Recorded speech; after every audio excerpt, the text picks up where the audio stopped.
Shalom Aleichem. Shalom Aleichem. Shalom Aleichem. Topic about today is golden gifts. Golden gifts. The text is from the Gospel according to St. Mark chapter 5 verse 17. పరిశుద్ధ mark సువార్త 5వ అధ్యాయం 17వ వచనం. తమ ప్రాంతమును విడిచిపోమని వారు ఆయనను బతిమాలుకొనిరి. So one of the most saddest passages of the whole Bible. Bible అంతటిలో గమనించడం ఎంత విషాదకర సన్నివేశాల్లో ఈ సన్నివేశం ద సాడెస్ట్ ప్యాసేజ్. ఒక విషాదకరమైన బాధకరమైన వాక్యం ఇది, సన్నివేశం ఇది.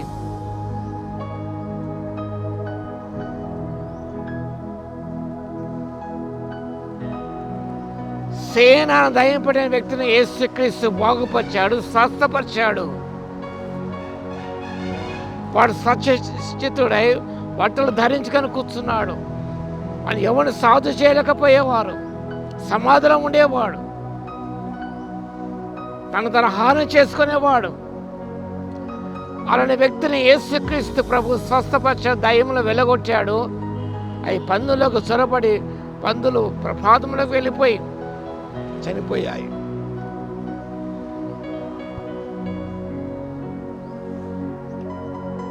అప్పుడు వారు ఆ పట్టణవాసులు భయపడ్డారు. Fear of change. They are afraid of the implication of Jesus presence, which represents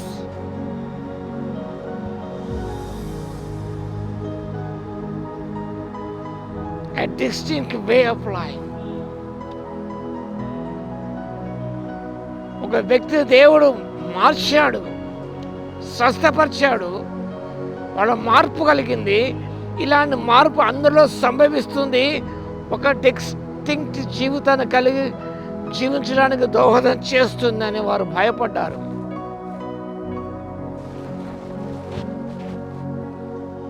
వారి జీవనానికి భంగం కలుగుతున్న వాడు భయపడ్డారు.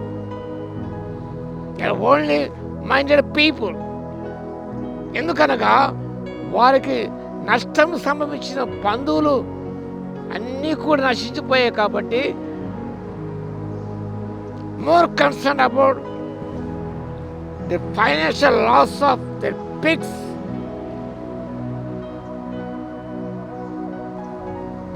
అది ఎక్కువగా వారు లౌకిక చింతన కలిగి వారికి ఎంతో పందులు చనిపోవడం నష్టం వాటిల్లింది. అతను స్వస్థపరచబడ్డాడు, బాగుపడ్డాడు. కానీ దానికంటే కూడా మనిషి యొక్క ప్రాణము కంటే కూడా పందులు వాళ్ళకి విలువైనవిగా వాళ్ళకి తోచాయి. కాబట్టి మా ప్రాంతాలను విడిచి వెళ్ళు, మాకెంత నష్టం కలిగింది, అవి గ్రేట్ లాస్.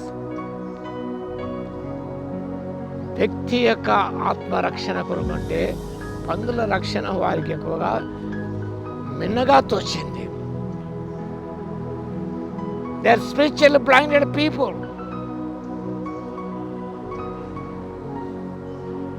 యేసుక్రీస్తు ప్రభువును గుర్తించలేదు.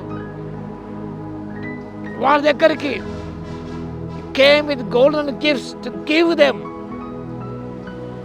రక్షణ విలువైన బహుమానాన్ని, బంగారు బహుమానాన్ని వారికి ఇవ్వాలని ఆశించే ప్రభువు వస్తే they refuse to take it. దాన్ని తీసుకోవడానికి వారు ఆశపడడం లేదు, నిరాకరించారు. వెళ్ళిపోమన్నారు, మా ప్రాంతాన్ని విడిచి వెళ్ళిపో. They refuse to take the golden gift, the gift of salvation. బంగారం లోకం అన్ని కూడా విలువైనది రక్షణ, దాన్ని కాదన్నారు వారు. ఒక వ్యక్తి రక్షించబడ్డాడు, ఆ రక్షణ కంటే పందులు వారికి ఎక్కువ విలువ ఉన్నాయి. ఈనాడు కూడా మనిషి కంటే వస్తువులకి ప్రాధాన్యత ఇస్తున్నారు, కానీ మనిషికి విలువ ఇవ్వడం లేదు. ప్రాంతాలు విడిచిపోమన్నారు. ఎంత విషాదకరమైన విషయం.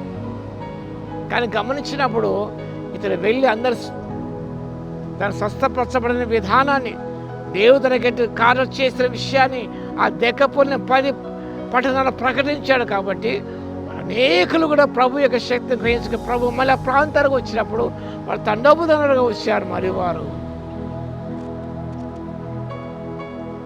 ప్రభు ద్వారా మేలు పొందాలని ఆశించినారు. కానీ మొదట గమనించినప్పుడు గో, ప్రభుని వెళ్ళమని చెప్పకుండా ప్రభు ఇచ్చే బహుమానం పొందుకొని దీవెన పొందుకోవడానికి పరిశుద్ధాత్మ దేవుడు శక్తిని దయచేయును గాక. ఆమేన్. స్తుతికి పాత్ర మహోన్నతుడా, మీకు వందనాలు స్తోత్రాలు చెల్లిస్తున్నా మా తండ్రి. మీరు ఇచ్చే రక్షణ బహుమానం అనేక తృణీకరిస్తున్న ప్రభువా, లోక సంబంధమైన వాటినే తండ్రి మీరు ఇచ్చే విలువైన ఆ బంగారు రక్షణ కంటే ప్రాముఖ్యమిస్తున్నారు మా తండ్రి. సహాయం దయచేయండి మా ప్రభువా. మీరు ఇచ్చిన రక్షణ లోకం ధన సంపద గొప్పదని విషయాన్ని గ్రహించుకొని మా తండ్రి మీరు ఇచ్చే ఆత్మీయ బహుమానాలు పొందుకోవడానికి తండ్రి ప్రతి బిడ్డ ముందుకు సాగుటకు సహాయం దయచేయవలసిన విజ్ఞాపన చేస్తూ యేసుక్రీస్తు పరిశుద్ధ నామములో ప్రార్థించి వేడుకొస్తున్నాము తండ్రి. ఆమేన్. మన తండ్రి అయిన దేవుని యొక్క ప్రేమయు, మన ప్రభువును రక్షకుడైన యేసుక్రీస్తు యొక్క కృపయు, పరిశుద్ధాత్మన కన్యూని సహవాసం మనందరికీ సదాకాలము తోడై ఉండును గాక. ఆమేన్.